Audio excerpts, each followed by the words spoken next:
ایک مرتبہ حضرت موسیٰ علیہ السلام کو اللہ نے حکم دیا کہ سمندر کی طرف جاؤ، وہاں 3 کشتیاں ڈوبنے والی ہیں۔ بس حضرت موسیٰ فوراً حکم الہی کی تعمیل کرتے ہوئے سمندر کی جانب چل دیے۔ ساحل پر سکون تھا، لیکن بہت دور سے ایک کشتی آتی ہوئی دکھائی دی جو کہ آہستہ آہستہ ساحل کی طرف بڑھ رہی تھی۔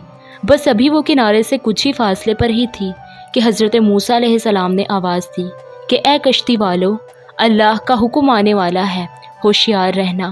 انہوں نے جواب دیا کہ آپ جانتے ہیں کہ اللہ کے حکم کو کوئی نہیں ٹال سکتا، ہم تو اس کے بندے ہیں کہ جو حکم الہی کے پابند ہیں۔ بس کشتی والے ابھی یہ بات کر ہی رہے تھے کہ اچانک ایک موج اٹھی اور کشتی ڈولنے لگی۔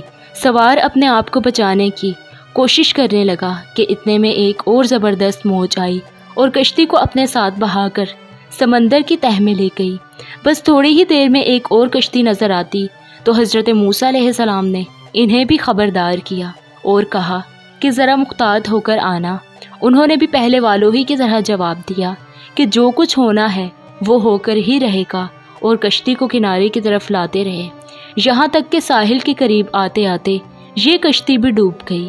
بس حضرت موسیٰ علیہ السلام اللہ کی حکمت کے بارے میں سوچ ہی رہے تھے کہ انہیں ایک تیسری کشتی آتی ہوئی دکھائی دی۔ آپ نے حسب سابق اس کشتی والوں کو بھی نصیحت کی کہ دیکھو اللہ کا حکم آنے والا ہے، اپنے گناہوں کی معافی مانگتے ہوئے ذرا محتاط ہو کر آؤ۔ بس انہوں نے جواب میں کہا کہ اے اللہ کے نبی، جس طرح آپ سچے ہیں اسی طرح اللہ کا حکم بھی اٹل ہے، اسے کوئی نہیں بدل سکتا، لیکن اللہ کی رحمت بھی تو ہے، ہم اس کی رحمت سے کیوں مایوس ہوں؟